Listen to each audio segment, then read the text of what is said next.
മഹി ആ ചായ കുടിച്ചു. നേരിയ തലകറക്കം ഞൊടിയിടയിൽ അവനെ പിടികൂടി. ഗ്ലാസ് മേശപ്പുറത്തു വെച്ചു. പിന്നാലെ അവന്റെ കണ്ണുകൾ മങ്ങി.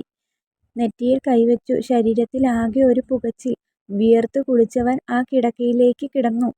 അവൾ മെല്ലെ മുറിയുടെ അകത്തേക്ക് കയറി. അവൻ അസ്വസ്ഥത കൊണ്ട് പാതി ബോധത്തിൽ ഞെരുങ്ങി.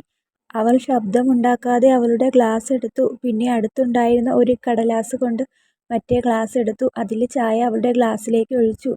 കേസ് വന്നാലും അത് അവളുടെ തടയിൽ. നിന്റെ ഒരു ബുദ്ധി. ഇത്രയും കാലം രണ്ടുപേരും ചെയ്തു കൂട്ടിയ തെറ്റുകളുടെ ഒരു പുസ്തകം തന്നെ അവിടെ നിന്ന് കിട്ടിയെന്ന് പറയാം. മോനെ, ഇത് അച്ഛൻ അറിഞ്ഞാൽ? ചേട്ടൻ കൂടി അറിഞ്ഞിട്ടാണോ ഇതെല്ലാം? അയ്യോ, സത്യമായിട്ടും എനിക്കറിയില്ല. അയാൾ അതും പറഞ്ഞുകൊണ്ട് ചുറ്റുമൊന്ന് നോക്കി. ഗോപൻ അവന് വേണ്ടത് മാത്രം എടുത്തു. പക്ഷെ അയാൾ ഒന്നുകൂടി ശ്രദ്ധിച്ചു.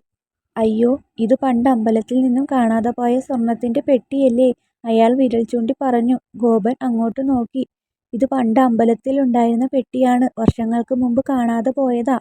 അവൻ അങ്ങോട്ട് നോക്കി. പണ്ട് മോൻ ചെറുതായിരുന്ന സമയത്ത് ഇത് ഇവിടെ എങ്ങനെ വന്നു? ഇവിടെ എങ്ങനെ വരാൻ? അവൻ എല്ലാം മനസ്സിലാക്കി ചോദിച്ചു. എനിക്കറിയില്ല. പക്ഷേ എനിക്കറിയാം. അച്ഛൻ ചെയ്തു കൂട്ടി വെച്ചിരിക്കുന്നത് ചില്ലറയൊന്നുമല്ല. പിന്നെ വേറെ എന്തൊക്കെയുണ്ട് ഇവിടെ? ഞാൻ ഇതിന്റെ അകത്തേക്ക് ഇത് ആദ്യമായിട്ടാ. ഞാൻ നോക്കിക്കോളാം. ചേട്ടൻ പൊയ്ക്കോ, അവൻ അയാളോട് പറഞ്ഞു. സൂക്ഷിക്കണം. ചിലപ്പോൾ അസ്ഥികൂടം വരെ കിട്ടിയേക്കാം. അയാൾ വാതിലിന്റെ അടുക്കൽ എത്തിയപ്പോൾ തിരിഞ്ഞു നോക്കി അവനോട് പറഞ്ഞു. എല്ലാം കണ്ടാലും മിണ്ടാതെ നിൽക്കും ഞാൻ. അല്ലെങ്കിൽ. അയാൾ അതുകൂടി പറഞ്ഞ ശേഷം അവിടെ നിന്നും പോയി. അവന് വിശ്വസിക്കാൻ കഴിഞ്ഞില്ല. അത്രയ്ക്കും അവൻ അച്ഛനെ വിശ്വസിച്ചിരുന്നു.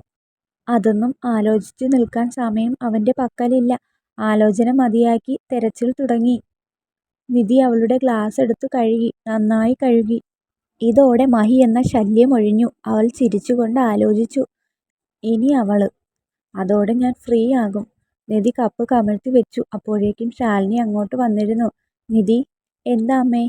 നീ മഹിയോട് സംസാരിച്ചോ? ആം. അവൻ എന്തു പറഞ്ഞു? ഒന്നും പറഞ്ഞില്ല. ഒന്നും പറഞ്ഞില്ല. ഇനി ഒന്നും പറയുകയുമില്ല അവൻ. അവൾ അമ്മയെ സന്തോഷത്തോടെ നോക്കി. എന്താ നിനക്കൊരു സന്തോഷം? അതോ? അവൾ പതിയെ അമ്മയുടെ ചെവിയിൽ പറഞ്ഞു. ഞാൻ മഹിയെ വിഷം വെച്ചു കൊന്നു. ഇത് കേട്ടതും അവരുടെ നെഞ്ചൊന്ന് കിടുങ്ങി. വേഗം തന്നെ അവളെ തള്ളി മാറ്റി. എന്താ അമ്മേ? അവർ അവളെ ഭയത്തോടെ നോക്കി നിന്നു. എന്താ അമ്മേ? നീ വെറുതെയോ? കൊള്ളാം. അമ്മ ചെന്ന് നോക്കപ്പോ അറിയാം. നിധി, നീ. ഇതുകൊണ്ടൊന്നും തീർന്നില്ല. ഇനി അവള്. ഞാൻ അങ്ങോട്ടാ പോകുന്നത്.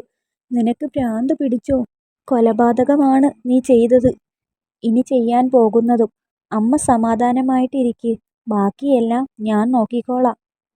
എന്ത് പറയണമെന്നറിയാതെ പകച്ചു നിൽക്കുക മാത്രം ചെയ്തു. ഞാൻ ഏതായാലും ഒന്ന് പുറത്തു പോയിട്ട് വരാം. അപ്പോഴേക്കും ബാക്കി എല്ലാവരും ഇവിടെ വരും. വാർത്ത അറിഞ്ഞ്. എനിക്ക് കരഞ്ഞഭിനയിക്കാനുള്ളതാ. അവൾ ബാക്കിയുണ്ടായിരുന്ന വിഷവുമായി അവിടെ നിന്നും പുറത്തേക്കിറങ്ങി. ശാരികയുടെ അടുത്തേക്കാണ് പോകുന്നതെന്ന് അവൾ അമ്മയോട് പറഞ്ഞില്ല. ഇനി നീ കൂടി പോയാൽ. അവൾ മുറ്റത്തേക്കിറങ്ങി. ഗോപൻ തിരികെ വീട്ടിലേക്ക് തിരിച്ചിരുന്നു. കിട്ടിയ തെളിവുകളെല്ലാം ശശിധരന് എതിരായിട്ടുള്ളത് മാത്രമായിരുന്നു. വിനോദിനെതിരെ ഒന്നും അവന് കണ്ടെത്താൻ കഴിഞ്ഞിരുന്നില്ല. ആ നിരാശയിൽ ഗോപൻ തിരികെ കാർ ഓടിച്ചു വരുമ്പോൾ ഏതോ ഒരു ബൈക്ക് അവനെ കടന്നു മുന്നോട്ട് കയറി. ശേഷം ആ ബൈക്ക് അവന്റെ കാറിന്റെ അല്പം മുമ്പിലായി നിർത്തി. ഗോപനെ കണ്ടിട്ട് തന്നെ നിർത്തിയതാണ്. അവനത് മനസ്സിലായി. അവൻ കാറ് പതിയെ ആ ബൈക്കിന്റെ അടുത്ത് നിർത്തി. ചേട്ടൻ എന്നെ മനസ്സിലായോ? ഹെൽമറ്റ് മാറ്റി ആ യുവാവ് അവനോട് ചോദിച്ചു. അവന് ആളെ മനസ്സിലായില്ല. ഞാൻ നിധിയുടെ ഫ്രണ്ടാണ്, അവൻ ചിരിച്ചുകൊണ്ട് പറഞ്ഞു. അത് കേട്ടതും അവന്റെ മുഖം മാറി. വീട്ടിൽ മുഴുവൻ എലിശല്യമാണല്ലേ? അവന്റെ ചോദ്യം കേട്ട് ഒന്നും മനസ്സിലാകാതെ ഗോപൻ വീണ്ടും കാർ എടുക്കാനൊരുങ്ങി. നിധി പറഞ്ഞു. അതിലെന്തോ ഒന്ന്. അവൻ ആ പയ്യനെ നോക്കി. നിധി എന്തു പറഞ്ഞു? എലിശല്യമാണെന്ന്. ഞാൻ വിഷം വാങ്ങി കൊടുത്തിട്ടുണ്ട്. വരുന്ന വഴിയാണ്. വിഷമോ? അതെ, എലിവിഷം. പിന്നെ ഒന്നും ചോദിക്കാൻ നിന്നില്ല. ഗോപൻ കാറ് വേഗം എടുത്തു. അവനെന്തോ അങ്ങനെ തോന്നി. മഹിയെ കൊല്ലാനായിരിക്കും അവൾ ആ വിഷം വാങ്ങിച്ചതെന്ന്. നെഞ്ചിൽ ഒരു തീ കൊളുത്തിയതുപോലെ ആയിരുന്നു. മുറിയിലേക്ക് കയറാൻ ശാലിനിക്ക് ഭയമായിരുന്നു. അവർ വെപ്രാളത്തിൽ എന്ത് ചെയ്യണമെന്നറിയാതെ കുഴഞ്ഞു. മകളെ തള്ളിപ്പറയാനും കഴിയുന്നില്ല. അവര് ആദിയോടെ വരാന്തയിലൂടെ അങ്ങോട്ടും ഇങ്ങോട്ടും നടന്നു. ഇനി ഇങ്ങനെ പോയാൽ അവൾ ഏതു വഴിയൊക്കെ പോകുമെന്ന് എനിക്കൊരു എത്തും പിടിയും കിട്ടുന്നില്ല, ശാലിനി സ്വയം പറഞ്ഞു. ഗോപൻ ഇതറിഞ്ഞാൽ. ഒട്ടും താമസിച്ചില്ല. ഗോപന്റെ കാറ് ചീറിപ്പാഞ്ഞു വന്നു. ആ വരവിൽ തന്നെ എന്തോ ഉണ്ട്. ശാലിനി അങ്ങോട്ട് നോക്കി. ഗോപൻ കാറിൽ നിന്നും ഇറങ്ങി. പിന്നെ വീട്ടിന്റെ അകത്തേക്ക് ഓടിക്കയറി. മഹി, അവൻ ഉറക്കെ വിളിച്ചുകൊണ്ട് അകത്തേക്ക് കയറി. ശാലിനി പിന്നാലെ. മഹിയുടെ മുറിയിലേക്ക് കയറി. മഹി അനങ്ങാതെ കിടക്കുകയായിരുന്നു. കണ്ണുകൾ അടഞ്ഞിരുന്നു. മഹി. ഗോപൻ മഹിയുടെ അടുത്ത് ചെന്നു. മഹി, മഹി 2 തവണ വിളിച്ചു. പിന്നെ വിളിക്കാൻ നിന്നില്ല. അവൻ മഹിയെ പ്രയാസപ്പെട്ടു പിടിച്ചു. ശാലിനി പെട്ടെന്ന് ഒപ്പം കൂടി.